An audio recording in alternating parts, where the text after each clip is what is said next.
These are narcissists' biggest fears. They don't want you to know.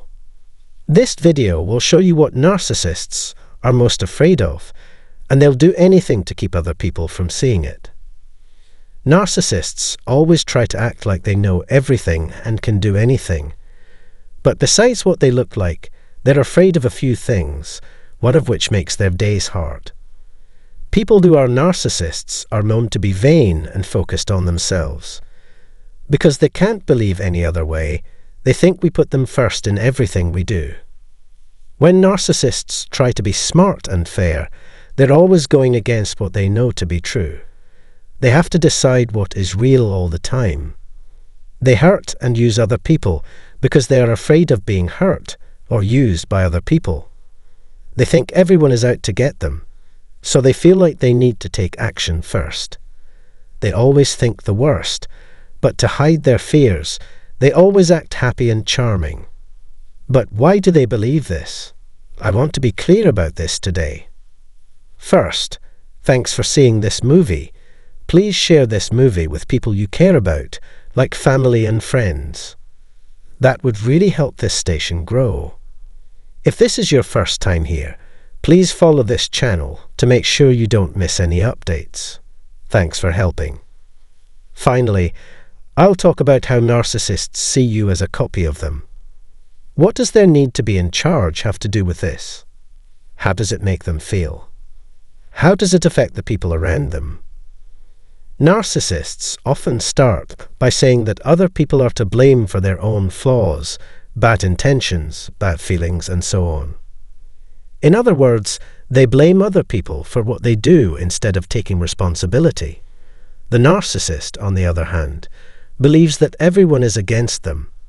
When they are with other people, they lie, cheat, and make plans. They always think there is a threat that they need to be careful of, even though it's not real. They do all of this because they are scared. They believe that people dislike them and wish to hurt them or say bad things about them. This can happen to anyone, but let's look at narcissists first, since they are more scared than we are.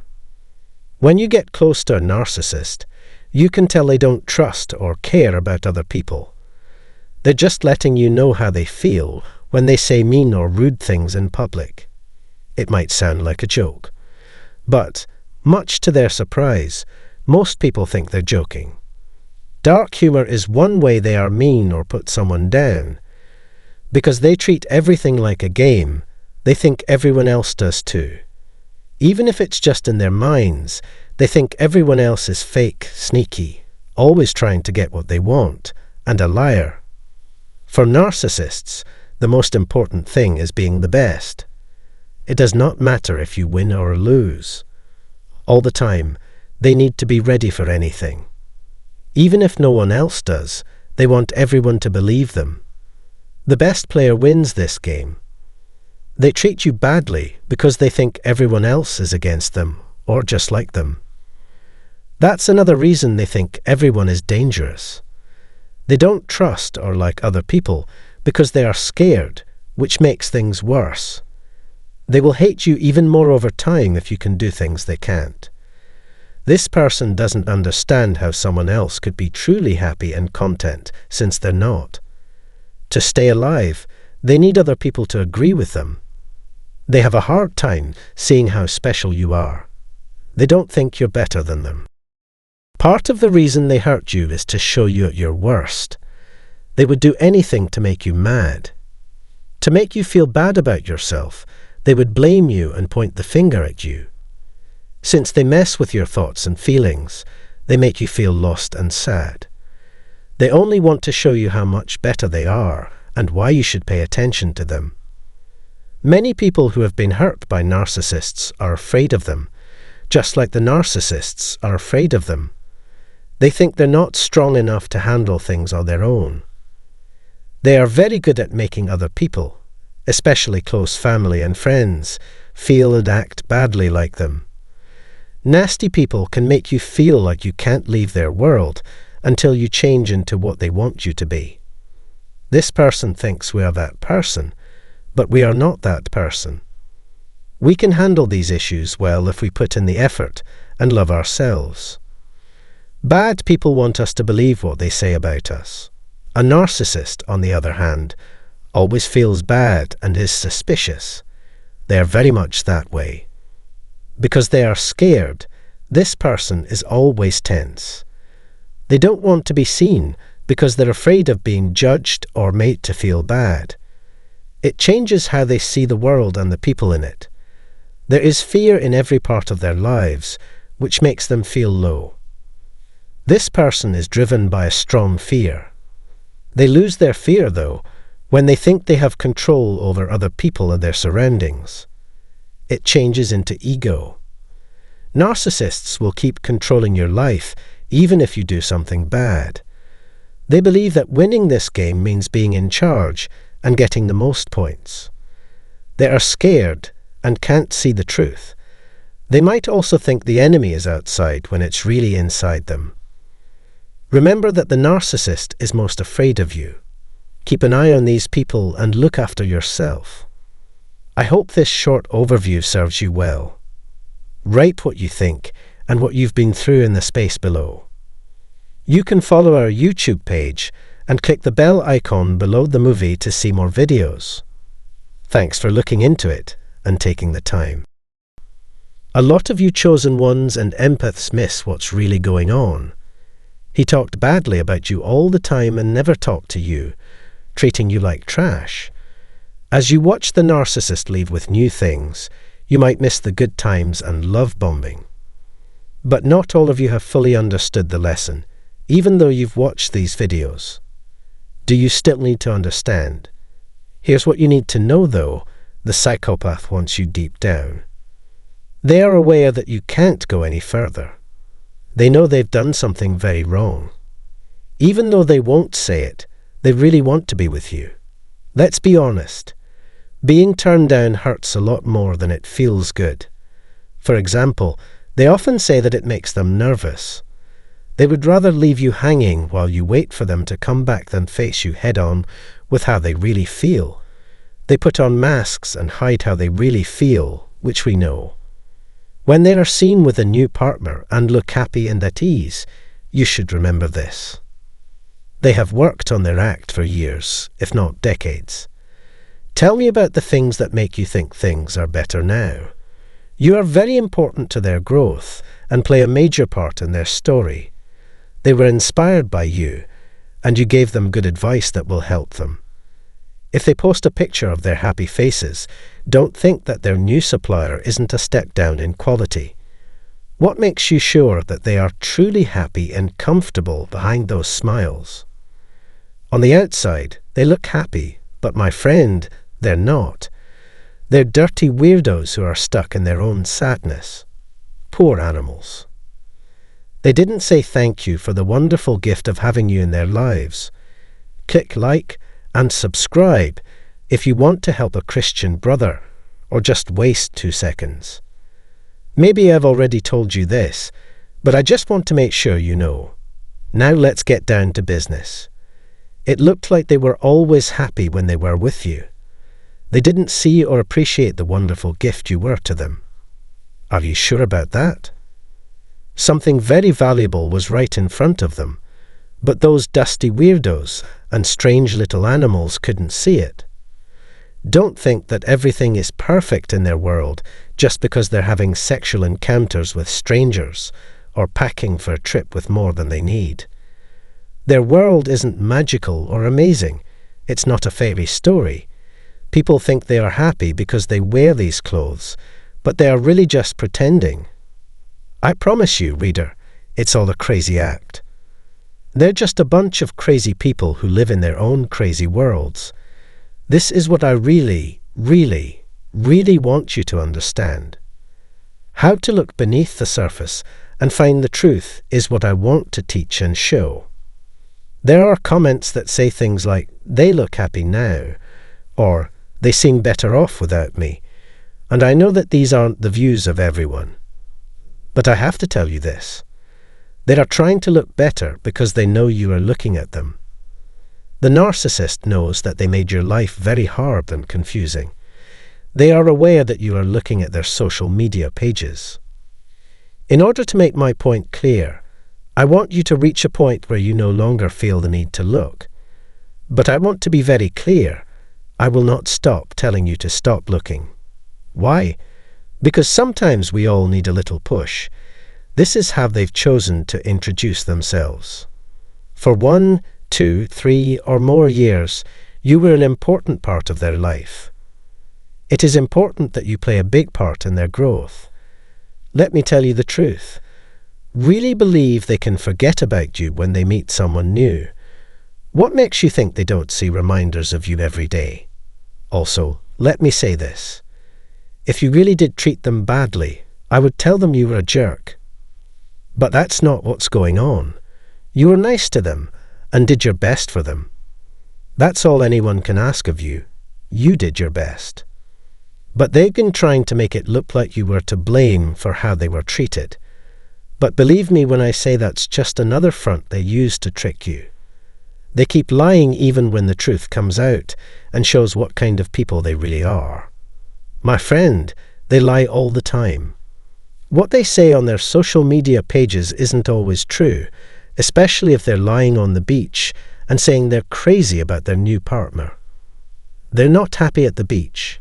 Inside, they're sad, and they wallow in it while they scroll through social media and wish they had other people's lives. Do you finally get it now? They are going to keep telling lies. They have a problem with lies. Do not believe what they say ever. That person wants you back. You should know that. Feel their pain and go back home. That being said, they are well aware that they have gone too far. So, they keep you guessing because they care a lot about how you feel right now. Know that they won't say sorry or take responsibility in an open way. Not all narcissists are that strong, though. Most will just move on and try to make you jealous. Let me tell you a story from my own life. When I stopped looking at the narcissists' accounts, they began hiding their posts. At first, they blocked me, but then they cleared me in the hopes that I would find them again. To tease me, they posted pictures of their new stock on social media. But the last time I looked, there was no sign of a new supply. Everything was hidden by the privacy settings. Right then and there, I made up my mind that I would never again put myself through something like that. What you need to know is that the narcissist wants to be with you but is afraid of the better you. They're afraid of the person you've turned into because of what they did to you.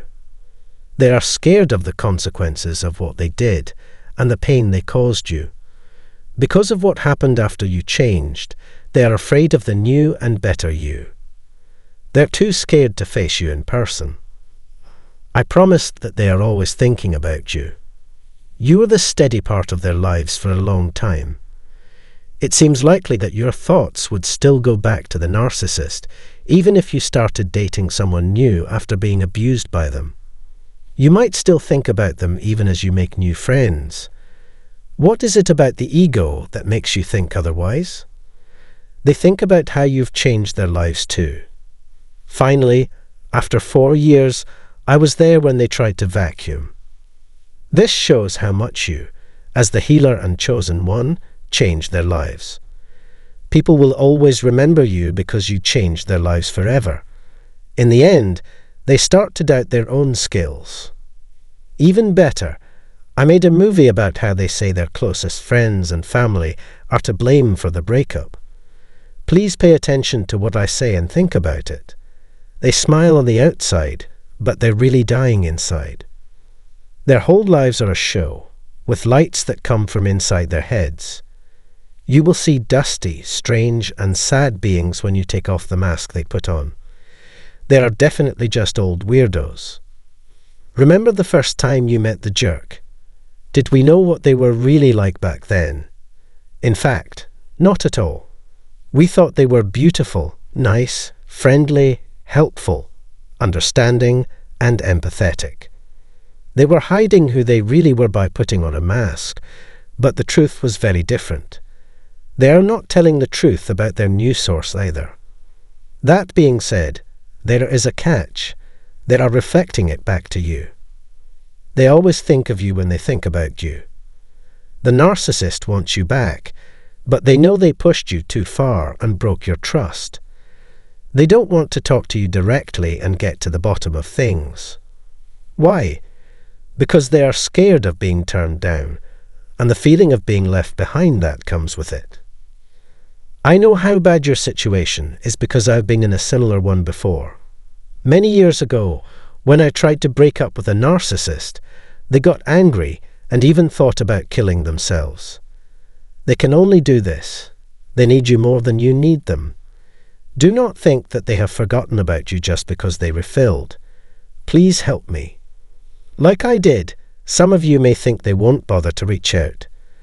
But after 4 years, I finally got a Hoover.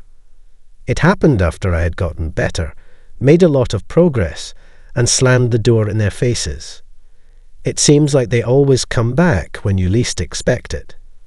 But I feel like I need to tell you, things could get more dangerous if you keep an eye on the target's social media accounts, especially Snapchat, where users can see who has been to their page. By letting them know that you're still looking for them, you're confirming their story. It's important to stay away from them and resist the urge to connect with their online profiles. My friend, please believe me. Please trust me when I say that the selfish empath wants you back. They know they've gone too far, though. They are scared of you because they know you will hold them responsible. They are afraid of you because your honest, unwavering love is so strong. They're afraid of what your honesty will say to them. Knowing that the narcissist you know isn't really happy is important if you think that they are. Unless you are ready to look past the surface, you can't see the truth. They are sad people who always want more. They're going through a lot of pain because they can't have you. Last but not least, please click the like and subscribe boxes. Your support is very important to me. Thank you to everyone who has watched, liked, or subscribed to my films. It's great to have you here. If you're interested, I also run a program where people talk about religious and philosophical ideas. This is where you can find the URL. Description. There is also a link for people who want to give to the channel. Last but not least, you can find out more there if you want a customized lesson. Keep an eye out for our next how-to movie, which should be out soon. Be at peace. Welcome back to another exhilarating journey of self-discovery. Before we embark on today's captivating odyssey, allow me to extend a heartfelt invitation to join our community by subscribing and following us for ongoing enlightenment. In this expedition, we delve into the aftermath of bidding adieu to a narcissist. The journey of healing begins the moment you walk away. Are you ready to uncover the truths concealed within this voyage? Let's venture forth into the heart of the matter. As we find ourselves at this pivotal juncture, the breakup has occurred, rendering the initiator inconsequential. Whether you or the narcissist took the final step, what matters is your absence from the equation. And undoubtedly, as previously suggested, you have swiftly reclaimed sovereignty over your life, decisively departing the scene.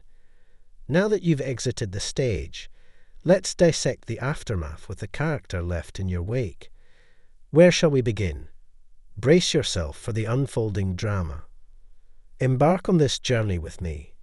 If you've ventured through this landscape, chances are you've encountered the infamous flying monkeys and other remnants of the narcissist's entourage. Here's how the drama unfolds.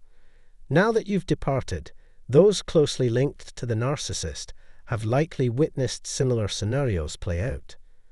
However, they cloak the truth, especially family members. They avoid acknowledging the repetitive cycle of individuals like yourself departing, leaving behind a trail of recurring tales. They remain silent. The narcissist has carefully crafted their narrative long before the breakup occurred. The smear campaign was already in motion.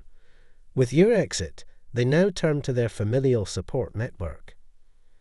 Let me paint the picture of a female narcissist's rhetoric, speaking from a woman's viewpoint. She might proclaim, "I always sensed she was unstable right from the beginning.